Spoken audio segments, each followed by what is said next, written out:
my honor and privilege to introduce a very unique, extraordinary speaker on an unusual topic. Today we have Conrade Hinds telling us about the 1908 Columbus experiment. This revolves around a series of events that resulted in a successful attempt by the city to get rid of a typhoid epidemic by building a new innovative state-of-the-art water and wastewater treatment utility. Mr. Hinds is a registered architect in Ohio and the state of New York, and a retired project manager from a City of Columbus, Dublin Road water plant. He is taught as an adjunct faculty member in the Engineering Technology Department at Columbus State Community College for 27 years. He's a graduate of Ball State University in Muncie, Indiana, where he studied architecture and industrial technology. He's originally from Nashville, Tennessee. He's lived in Central Ohio for 38 years and previously worked for the Franklin County Engineers Office. As a licensed auctioneer, he likes to give back to the community by donating his services to a variety of charitable and fundraising events such as Operation Feed.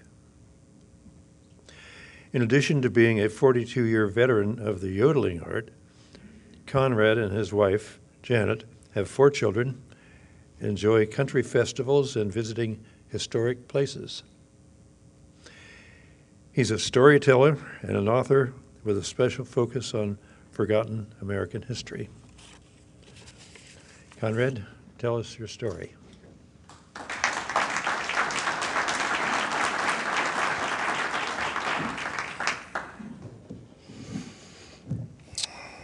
First of all, thanks for the invite. I am always enthusiastic to tell the story about the Columbus experiment. The Columbus experiment of 1908, which most people don't know about. Make a long story short, in 1908, it was equivalent to the man landing on the moon. All eyes were on Columbus, Ohio in 1908. Now, our story starts with the Civil War. 600,000 men lost their lives, but majority, that was not in battle. It was due to typhoid, dysentery, smallpox, disease. All right. One of the biggest problems with something like typhoid, which is a waterborne disease, especially in that day, one side of the yard you have the well, the other side you got the outhouse. Naturally, that turns into bad news.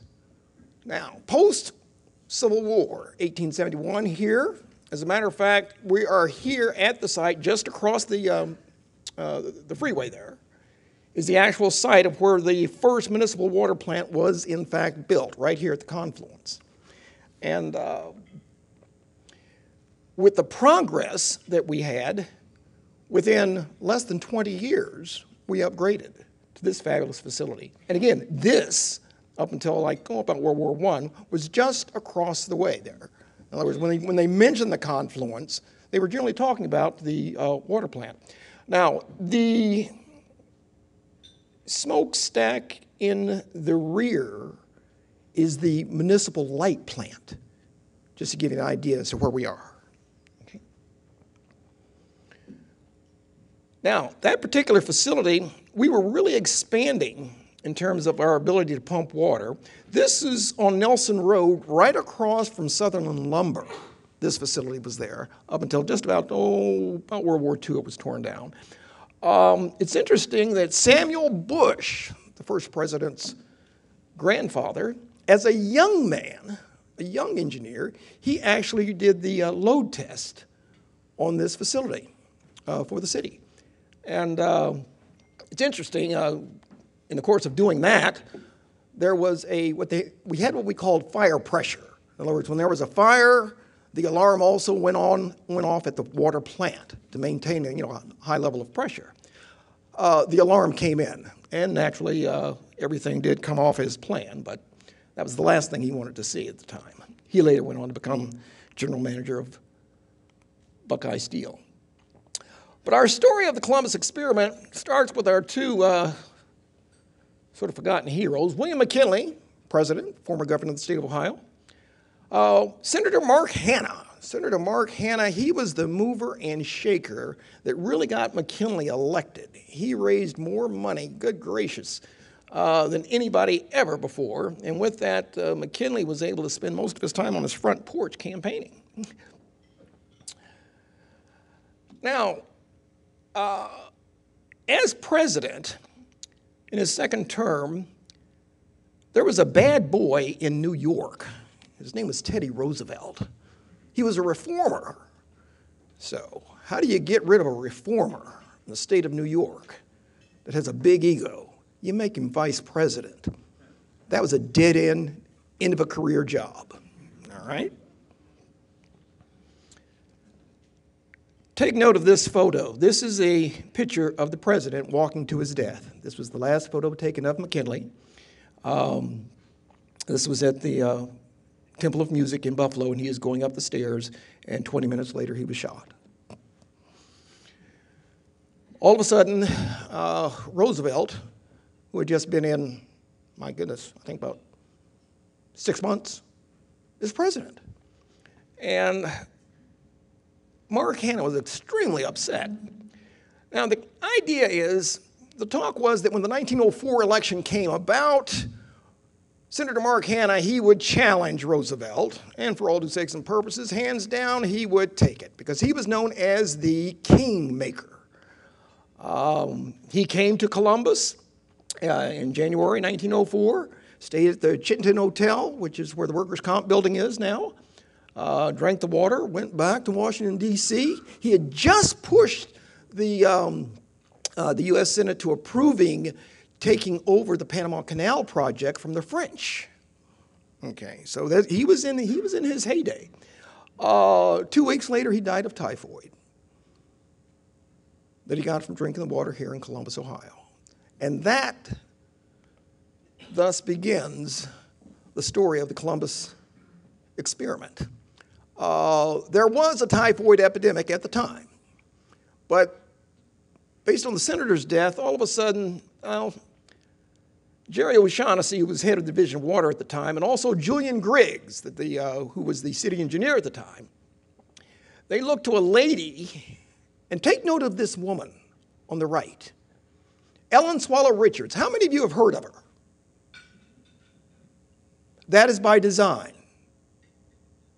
Her contribution to humankind is probably equal to that of Einstein or Sir Isaac Newton.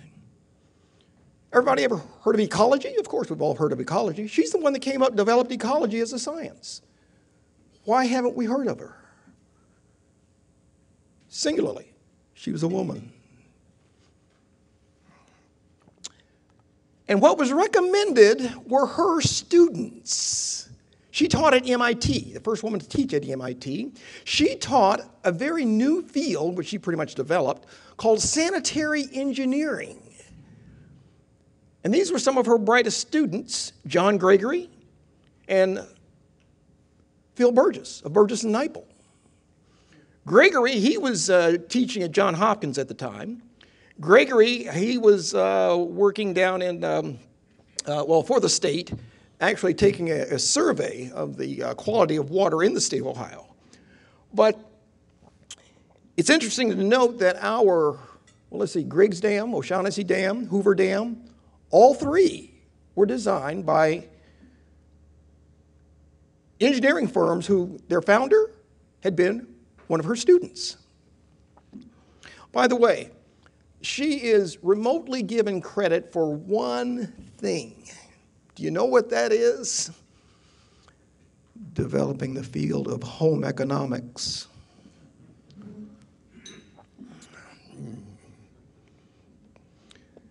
Now, what's happening here is Gregory came to Columbus, and he decided to duplicate on a large scale the work that Ellen Swallow had produced at the Lawrence Experimental Station in Massachusetts. By the way, she did the first water quality survey that was ever done in the United States. Now, with this is essentially a pilot plant just to find out, okay, what is the nature of the water in the Scioto River? Before you know what to do with it or how to treat it, you got to know what the nature of it is and what's going on. Okay. And with that, in 1906, the first thing we had to start with is we had to have a supply of water. What's the capital of Kentucky? Franklin, right. Now, capital of Ohio, of course, here in Columbus. What's the difference? They both don't have water. It's the Columbus experiment. Central Ohio, we developed the idea of let's just build a big canteen. That's what the reservoirs are here. That's the difference in Frankfort. Frankfort doesn't have any water to expand. Okay? Overall, the amount of water, naturally, if we went to just the natural streams and the like, there would probably be enough to sustain a population of, a little over 100,000 people. So the O'Shaughnessy, Hoover, Griggs, that was our water supply. This, in its heyday, was just one fabulous project. Now, take note of the design of this dam, this water. This is now called the Griggs Dam. It's just north of us here. It was only built half as high as it was originally intended. I'm going to talk more about that in just a little bit. Okay, there's the intake. The building there on the right, that is the only thing left from the Columbus experiment. That's just about a half a mile up the road here on Dublin Road. You can see it over there on the left. All right, but that was the original intake for the plant. This was the pump station. This was a fabulous building. Unfortunately, it was torn down in 1972. And inside, what you see there, that's the construction of the triple expansion steam engines. What is a triple expansion steam engine? Well, it's the same type of engine that powered the Titanic, believe it or not. All right. Here we have a completed filter gallery. This is one of the things that the plant was doing. We were also filtering the water. Indeed, what we were doing was we were taking the water out of the river, filtering and cleaning the water, and then we were capturing the wastewater and filtering and cleaning that, and then returning it to the environment. Now, essentially, that was what the Columbus experiment was. And we were doing it on a large scale in a cold weather environment. Now, right there, Charles Hoover Dam, young man sitting there on the right. That is Charlie Hoover, just hired there in 1908. Here we are, the clear wells. The clear well that you see on the right, on the left, that's when they're pouring the concrete. That is still in place. And I had the privilege, just prior to retiring here 4.5 years ago, of working on doing some restoration work in that project, on that project. And it was great to go inside of those, I call it the catacombs. But the fact that it had been, filled with water for 100 years, the concrete was just, for the most part, 98% pristine.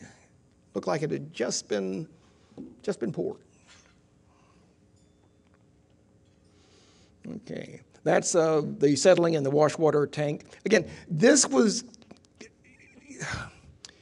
like the Apollo. This was like Cape Canaveral at the time, all right? There's the finished pump station, and there's a completed on the right triple expansion steam engine. The movie The Titanic that was made 15 years ago, if you watch that movie, that is a triple expansion steam engine in operation, okay? Now, here's Mr. Hoover. Fabulous individual, Mr. Hoover. Unfortunately, it's sort of a shame the way that he is forgotten. I like to compare him to Adolf Hitler. For every one person that Adolf Hitler was responsible for having killed, he has, and this is conservative, is responsible for probably saving the life of 100. That's 1 to 100, and that is probably a conservative figure. Bear in mind, at the time that he started his work, the average lifespan was age 47. And it's not that you lived to 47 and then croaked. It's just that, my goodness, majority of those that died every year were children under the age of 2 years old. 100 years ago, it was nothing for a woman to experience anywhere from 10 to 15 pregnancies just to have a family of 6 or 7. But again, that's the fact that we don't recall that speaks to our advancement. Here's Hoover in his lab. This was Columbus 100 years ago. This is where the pollution was coming from. As a matter of fact, if you just take a look straight out there, that's pretty much the same view. But, sewage was going directly into the river. Okay. Clarence Hoover, they were brothers. Clarence Hoover, he handled the wastewater side. And he was the one that was put in charge of doing those initial pilot plant experiments. Okay. Again, that's the inside of the Lawrence Experimental Station where Ellen Swallow Richards worked. Okay, here we are. Now, I mentioned this was not just potable water, but it was also wastewater. Okay. So we were going about addressing this typhoid epidemic in a way that was revolutionary. Now look at this, these sprayer. In the day it was called the innovative trickle spray system. This system had been tested in the South in a warm climate. This was the real experiment. Now, would that, in fact, freeze when it got below freezing? That's what they didn't know. And would it maintain its efficiency for the purpose of taking care of an entire municipality? That was the big experiment, and that was what was hailed as just as a worldwide success. This is a building, unfortunately, demolished in 2010. This was over by the what do you call that? No, I don't recall the park now. They're on the south side. But that was the wastewater pumping station. Very handsome building. Okay, very briefly here, I'm just going to touch on this.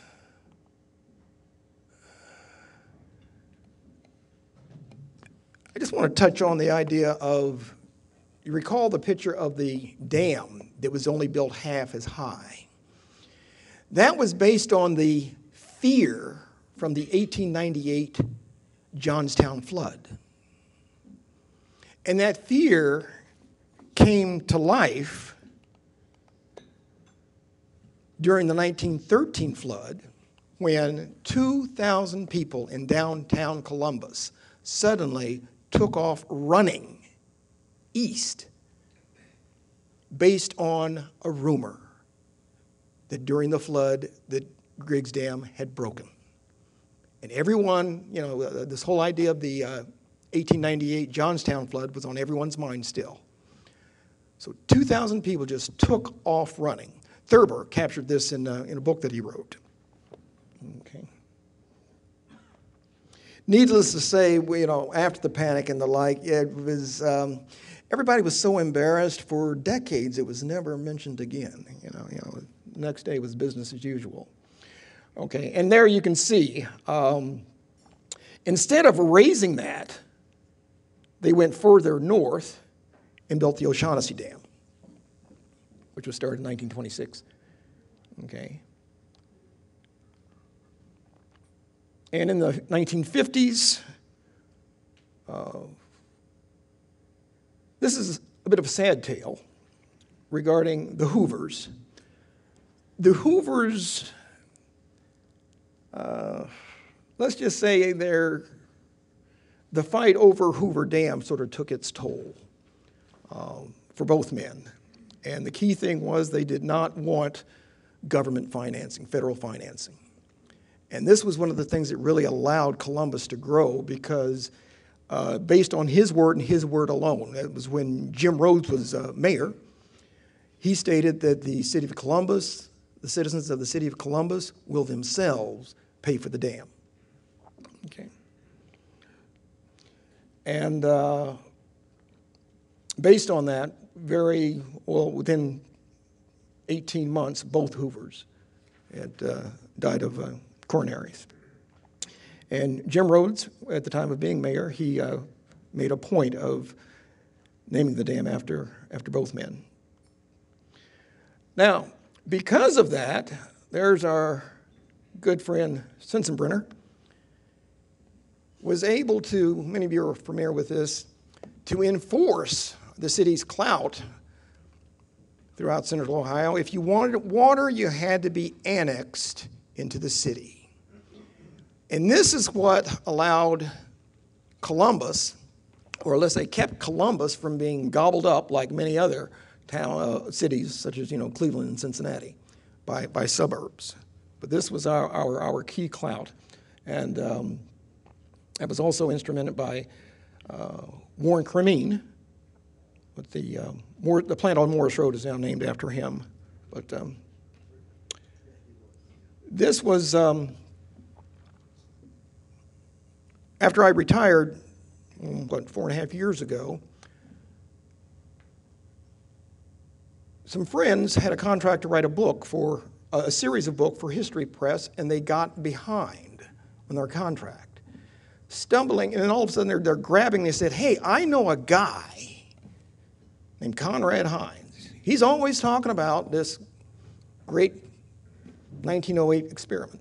So with that, I received a call, and I said, we're behind here. Can you, and within, my goodness, I think 2 days I had a contract. I didn't have to go through all this business of finding a publisher and getting the rejection letters and all that sort of stuff. So that's how I was able to put this together. And I was really glad for the opportunity because I was able to, the book is now a part of the State Library and the State Archive. And it's also at Denison, OSU, University of Cincinnati. So I'm pleased with that. And a series of the books were just given to the new tenured professors there at the, I don't recall what division of the engineering college it was. But in any way, the Columbus experiment, it was something that we are part of our great heritage as a community, and it's what marks us as a great contributor to the general welfare of the world. Thank you.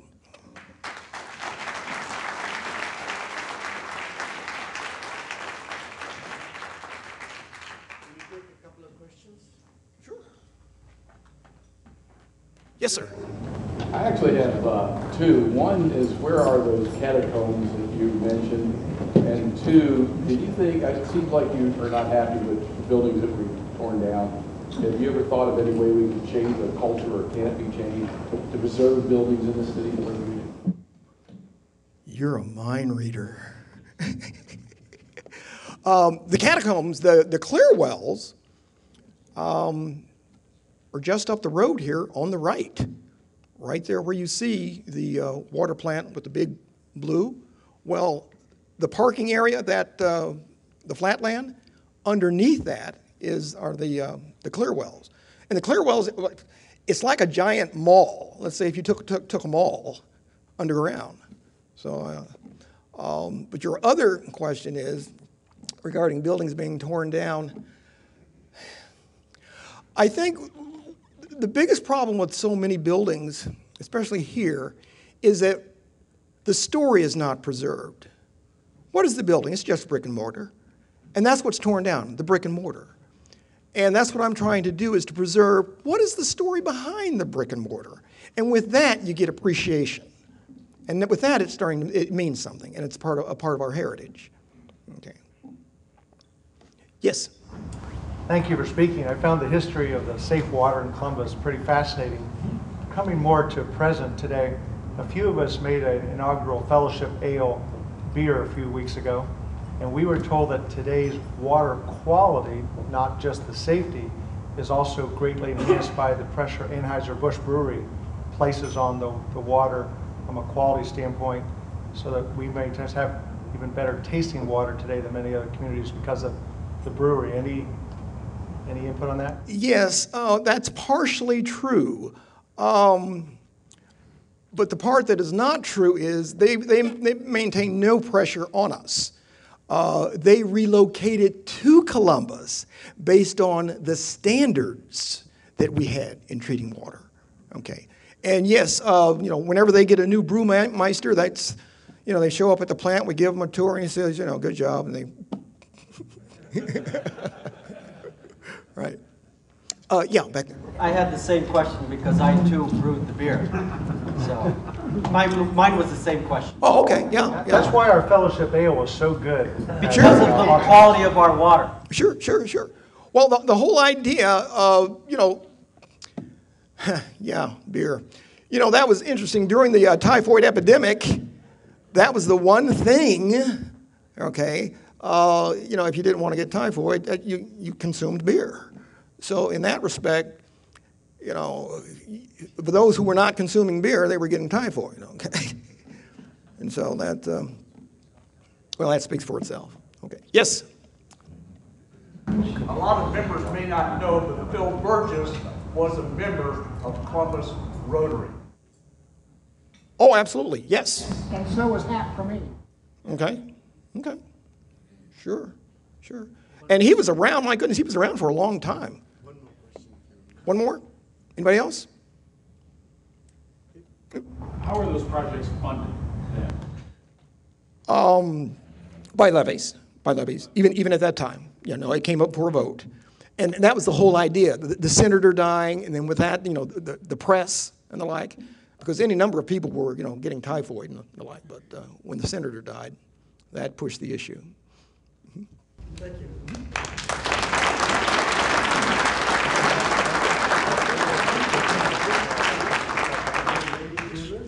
Thank you. That was very interesting. As a civil engineer, I loved it. Thank you. Please join us next week to hear Ted Lape speak about creating wealth through the eventual sale of your business. The meeting is adjourned.